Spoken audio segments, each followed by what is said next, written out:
All right, today is the day. I get to finally show off the lathe. So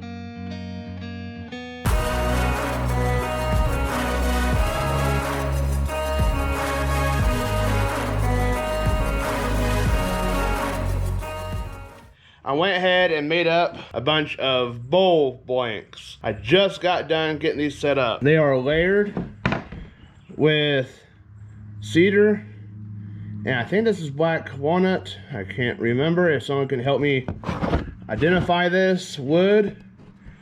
I've had this wood for years. I cannot remember what the heck it is or know what it is. I'm not very good at identifying wood. I only know that this is cedar because somebody had mentioned it in one of my short videos, and that's the only reason why I know. I got these to where each board, each layer is 90 degrees to the one above it. And so I got them all planed down, thoroughly glued on each layer, and clamped for a minimum of 24 hours. So I'm hoping that there's, at least with these are the corner cuts. They seem to be pretty stout.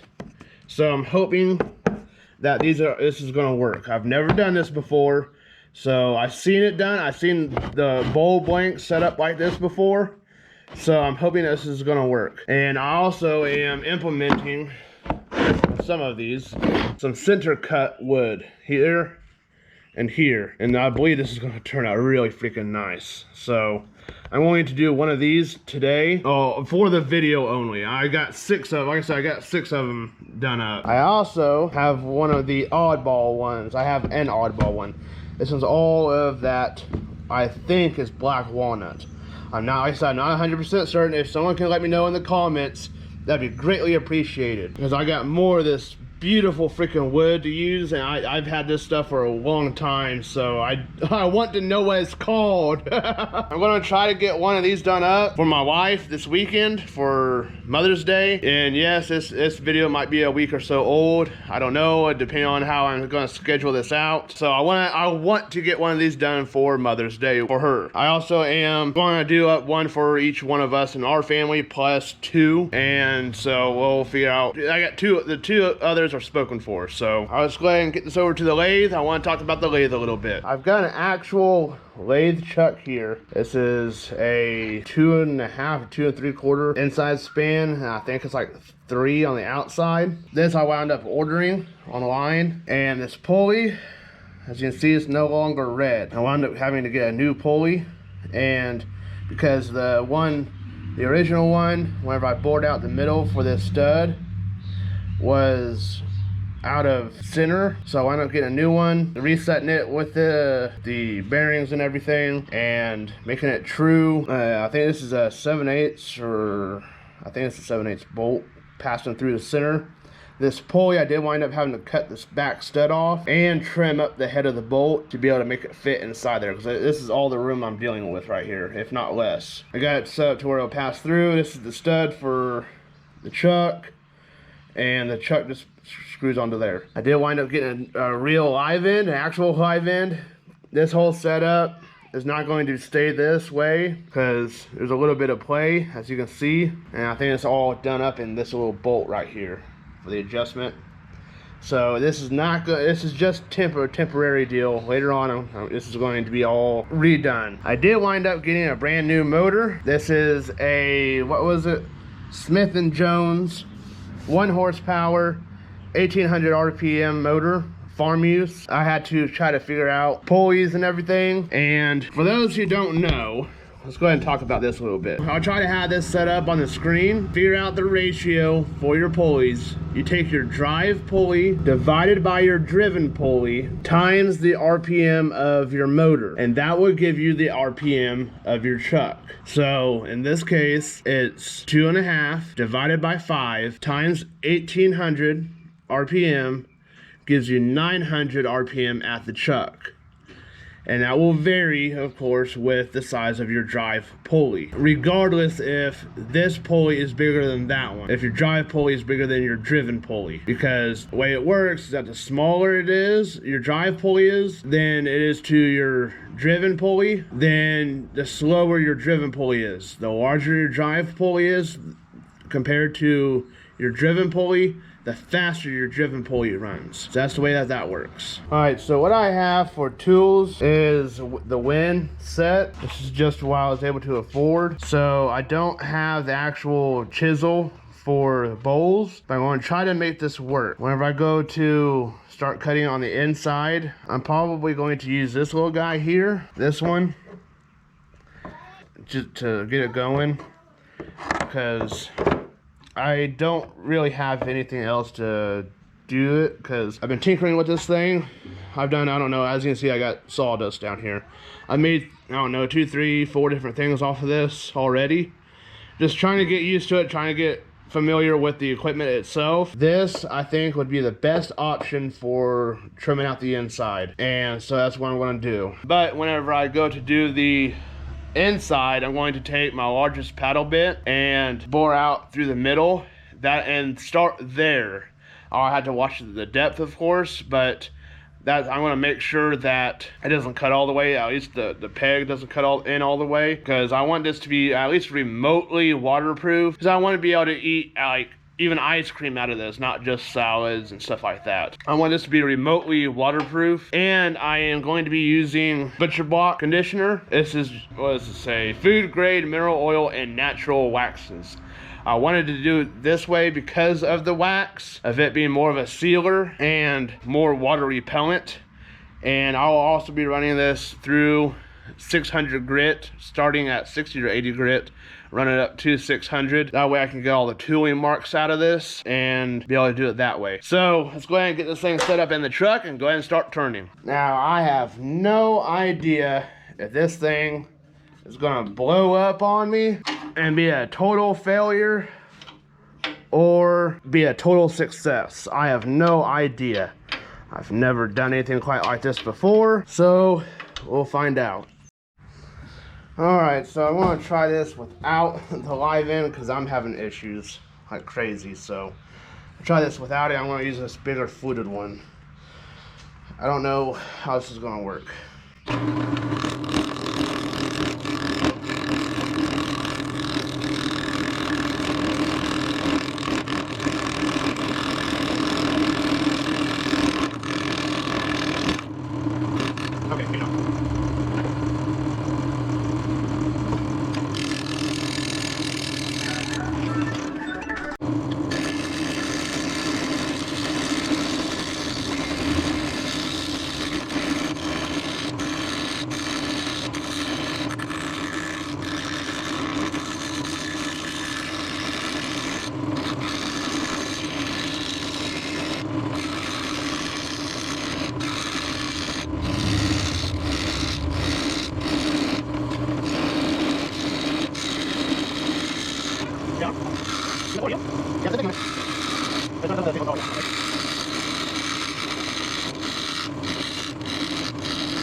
Getting there, finally getting there.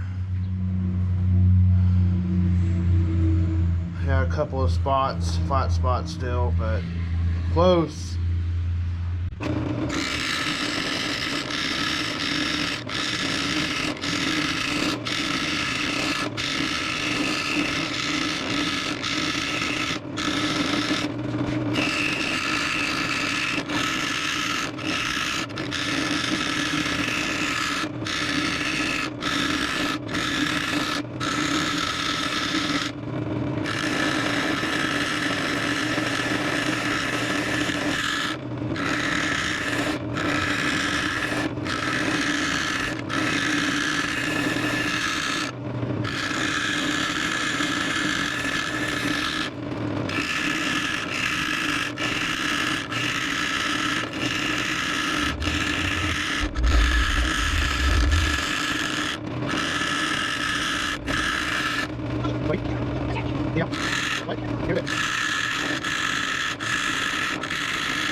I got it pretty well shaped out. I want to see. Let's see what this thing looks like after sanding.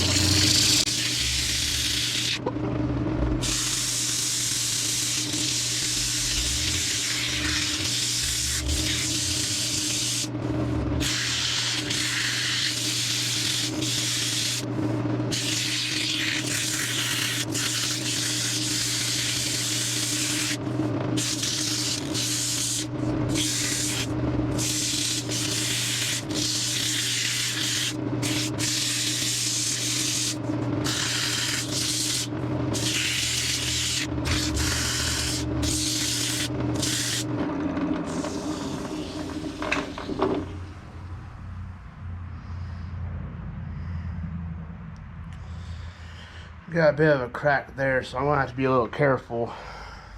Not crack, but hole. Probably from where a knot was.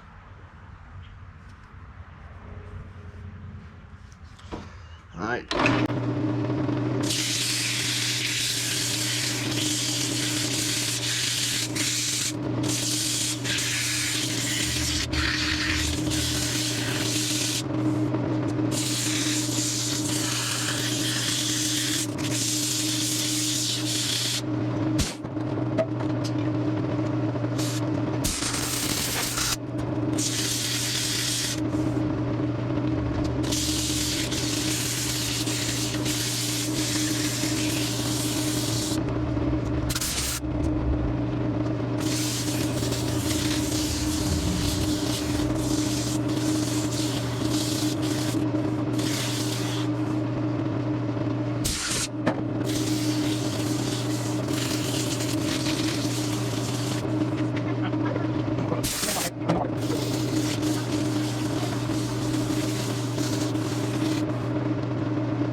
Alright, so this came out pretty well. I don't know what I'm going to do, like with here. This is probably,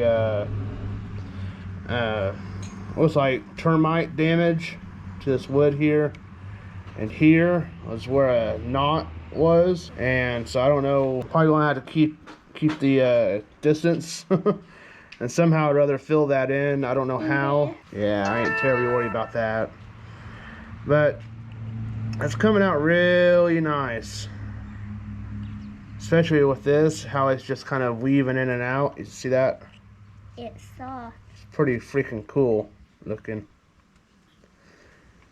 So I don't know about that. That's kind of worrisome. I'll just try to keep the wall inside a little bit thicker, and we'll go from there. So I'm gonna go ahead and take this on over to the drill press, since I don't have a chuck on this end, and go ahead and drill out the middle and go from there. Alright, I have the middle cut out as deep as I dare, so let's try this out using this curved one here. So let's see what happens. Oh, wait.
All right, so I just got some fine tuning. I think this is all the deeper I'm gonna go.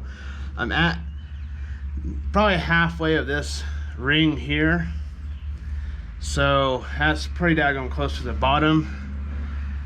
So I'm gonna go ahead and just do some cleaning up. I know it's not terribly deep, probably 2 inches or so deep. So I'm just gonna clean this up some inside and call it good after that, and sand it up and everything. Then I gotta, of course, take care of the bottom. So we'll get there. All right, so it's not as smooth as I wanted it to be on the inside, but I think it'll work. So I'm gonna go ahead and put this butcher block on, at least on the inside, and get most of the outside here.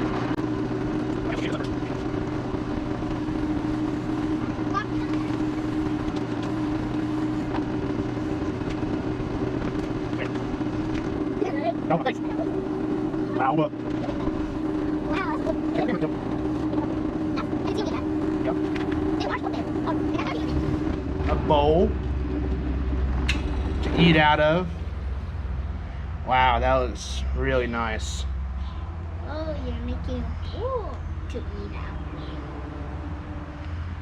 And I did stop soon enough on the inside for this hole here.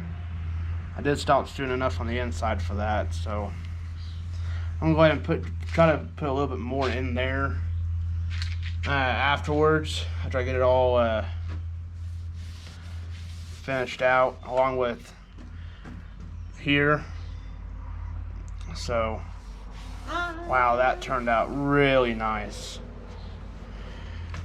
A lot better than what I was expecting it to. It looks really neat. All right, so now I need to start working on the bottom here. Finish running that out, and that is where I learned to use one of these guys. Whoa, why is this compressed? To use one of these guys, jam it in there, and inside the bowl, oh no. What? I just realized something. I don't think this is going to be big enough. Can you give me, where's the other one at? Anyway, well, I'm going to get this set up and try to get it flipped.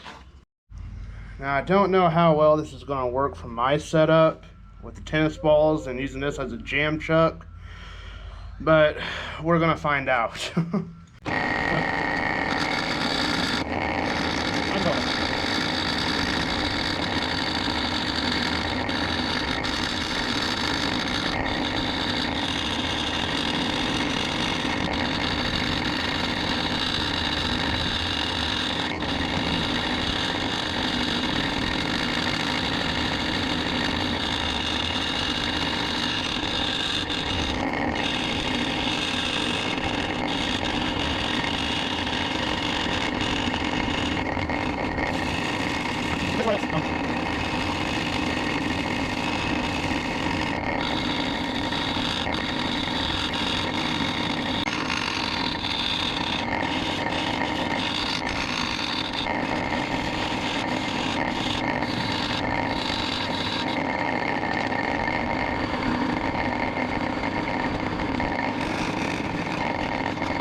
I can't say that this does work. I just gotta make sure I jam it in there a little bit tighter next time, because I was wanting to slip. But it is done. This thing looks really pretty. It's not as deep as what I was wanting it to be, but I'm just really scared about getting down in there too deep. Like I said, I was probably a max depth where it sits at now is about halfway of this ring. I didn't want to go too much deeper because I didn't know how much I had to take off at the bottom. It just, man, this turned out really freaking nice. I am happy about it. So now I just got 5 more of these. So it was a total success, basically.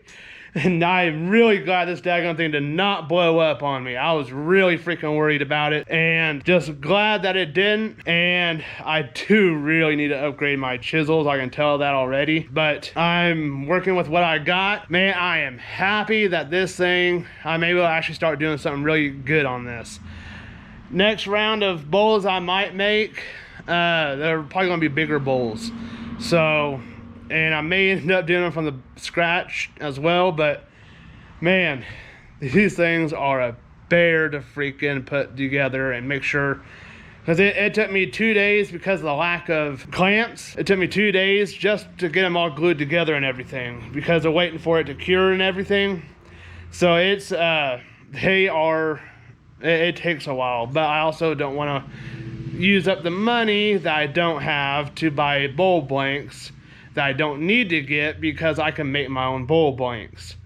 So that's just the way that's working. So I'm really happy about this. I'm ready to get the other one started. But this is going to be the end of the video so far. If you liked what you watch, check out the woodworking playlist. You'll be able to see this set up in that playlist as well. I think it's either in the woodworking playlist or the equipment refurbishing. I don't remember which one I put this on. Go check it out. You'll see how this was all put together and the whole 9 yards. I also made a series of shorts on this as well, and you can see how it all was all put together and everything. While you're checking out the playlist, you'll see that woodworking is not the only thing I do. I've got a bunch of other playlists sitting back in there, so go check those out as well. And I'll have the social medias linked in the description, where I'll post the little shorts along with updates on different things and different projects I'm working on, or whatever else I may be doing. And now I'm going to go ahead and jump onto the video verse. Alright, so to give you a quick update, it's been a little bit since I finished up that one bowl. I started turning another one, and come to find out, I wound up breaking the main driven pulley on there, and just enough to where it cracked, and now it's throwing everything off balance. So instead of, maybe if you wind up getting a pulley, maybe not use aluminum, poured aluminum or pot aluminum, whatever. Probably best to go with steel on that. I want to see if I might be able to find a steel one. I don't know, but that would be the better option. So just so you guys know, if you wind up watching the video this long. So I'm gonna do the video verse, and this is Hebrews. We're gonna be finishing up Hebrews, and it is Hebrews chapter 13 verses 20 through 25. And it says, "Now may the God of peace, who brought up from the dead our Lord Jesus, the great shepherd of the sheep, through the blood of the everlasting covenant, equip you with everything good to do his will, working in us what is pleasing in his sight, through Jesus Christ, to whom be glory forever and ever. Amen. Brothers and sisters, I urge you to receive this message of exhortation, for I have written to you briefly. Be aware that our brother Timothy has been released. If he comes soon enough, he will be with me when I see you. Greet all your leaders and all the saints. Those who are from Italy send you greetings. Grace be with you all." And that is Hebrews chapter 13 verses 20 through 25. Thanks for watching, and I hope to see y'all in the next one.